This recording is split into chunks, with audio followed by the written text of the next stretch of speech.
I get a lot of questions from people after they watch my videos and they notice that my thermometer's sitting next to the vent. They want to know why their thermometer's sitting over here. They wanted to know why Weber put it there, what difference does it make. They have all kinds of questions. But I get that many questions. I decided I'd put a video together to address these questions. And I also placed a page on my website that addresses these questions also.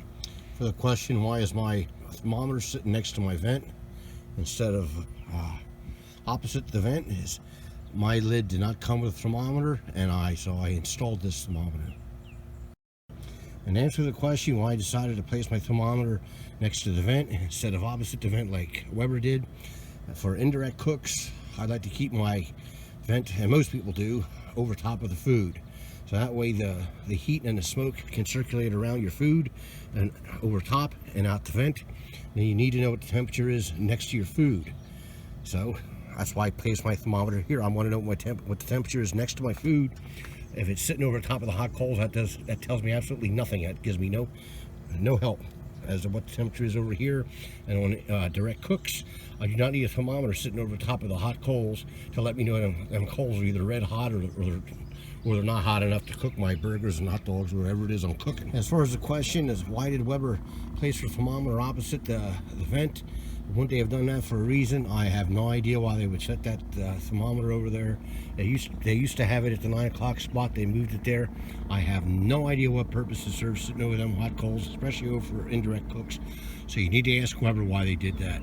To answer the question, for most people that have a thermometer either opposite the vent or at the 9 o'clock position, what options you have, I would say you can install a lid thermometer next to the vent. You can use an oven thermometer, place that on the grate next to the meat. They have digital thermometers you can buy. You can set that on the grate and that'll tell you. You can use your phone to monitor it on some of them. And you can also use a deep fryer thermometer that has a long stem, and you can slide that down into the vent and monitor the temperature that way. They're about the only ones I can really think of. This next question I get a lot from people that have their thermometer sitting over here opposite the vent. They want to know if there's any way, judging by what the temperature is over here, what that gauge is showing, is there any way we can determine what the temperature is over here on the indirect side opposite the hot coals? I can't see how. What I do is this last half of this video is I do a 350 degree indirect cook. So sitting over on this side of the grill, I have 350 degrees, and I'll show you what temperature I have over the hot coals. Now keep in mind the most accurate way to do this is if I had a lid thermometer over here to compare that to this here, that'd be the most accurate way to do it. I do not have that set up, so I use an oven thermometer, and my oven thermometer is very accurate. You'll see how accurate it is in this video.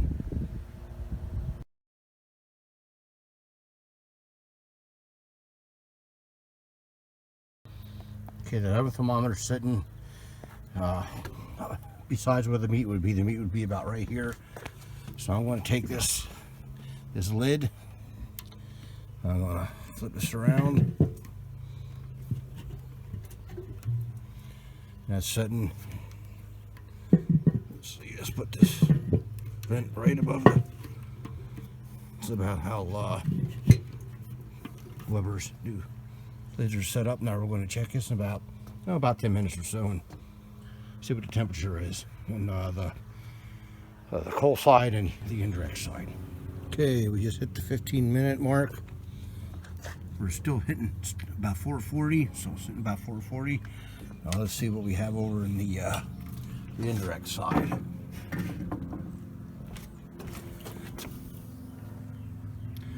Okay, right here we have just below 300. I'm saying it's about 290. We'll call 300. Oh, there you go. Called about 300. Okay, now what I want to do is test this the way things would actually be set up with a Weber Kettle grill that had the thermometer opposite the vent. So here's the vent, and this is where my thermometer is. So what I want to do is I'm going to move that oven thermometer I have in there over on this side, put the lid back on and see what we get. Okay, now we're sitting just about, I'd say just about 350, we'll call that. That's my targeted temperature range for this cook. I'm on 330 to 350. All right, so let me remove this. Let's see what we have here. Oh, look at that. 350 right on the dot. Oh, but right on. Okay, so what I'm going to do is I'm going to move this thing over here. I don't want to put right over the coal. I kind of hate to do that. I don't want to. Well, I don't want to. This thing gives us 600 degrees. I don't want to ruin it. Let me put it there. I don't know what else to do to test this. Let me put a lid on. All right, let me give this a little time. Then we'll check that again. All right, we just come up just past the 10-minute mark. 10 minutes, 30 seconds. Still sitting at 350. All right, so what we're trying to do is compare if this was one of them Kettle grills, lids with the thermometer opposite the vent. I'm doing as best I can. I'm using another thermometer, so let's see what we have. Now, we already checked it in. Before it was sitting at 350, it was 350 sitting on the grate, so let's see what it's reading over here. Okay.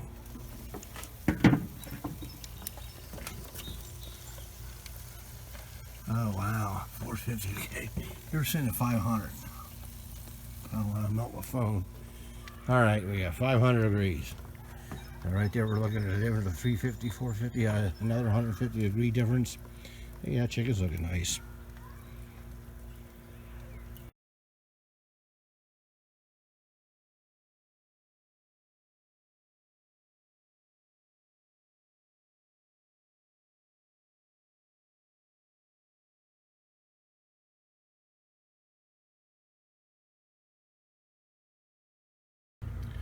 Okay, my takeaway from this test is, well, 350 degree cook, I was off 150 degrees.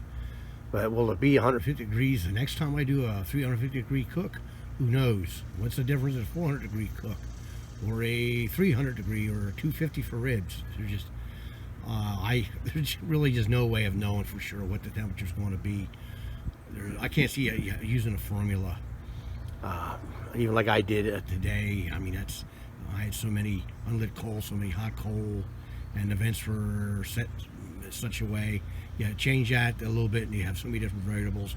Who knows what the difference it'll make between one side of the kettle to the other? So I would say that the only way to know for sure what your temperature is on the opposite side of the hot coals is to use a thermometer. To answer the question, do I recommend a certain type of brand of thermometer? No. Personally, I mean, it's a preference. Personally, I like a lid thermometer like this here. Matter of fact, I think it was only 10 bucks. I believe that's a Charbroil brand. You see how accurate that is. I tested against that oven thermometer, and I tested the oven thermometer against my electronic oven, which I had calibrated, and that's within 5 degrees. So this thing right here is pretty darn accurate. It's good enough for me. But I'd say do your research and find a thermometer that you has good reviews. Now, I did a video on lid thermometers, how accurate they are, and compare them to digital thermometers. Now, I'll put the link to that down in the description area if you want to check that video out. That might help you make up your mind whether you want a lid thermometer or a digital thermometer. It's all preference.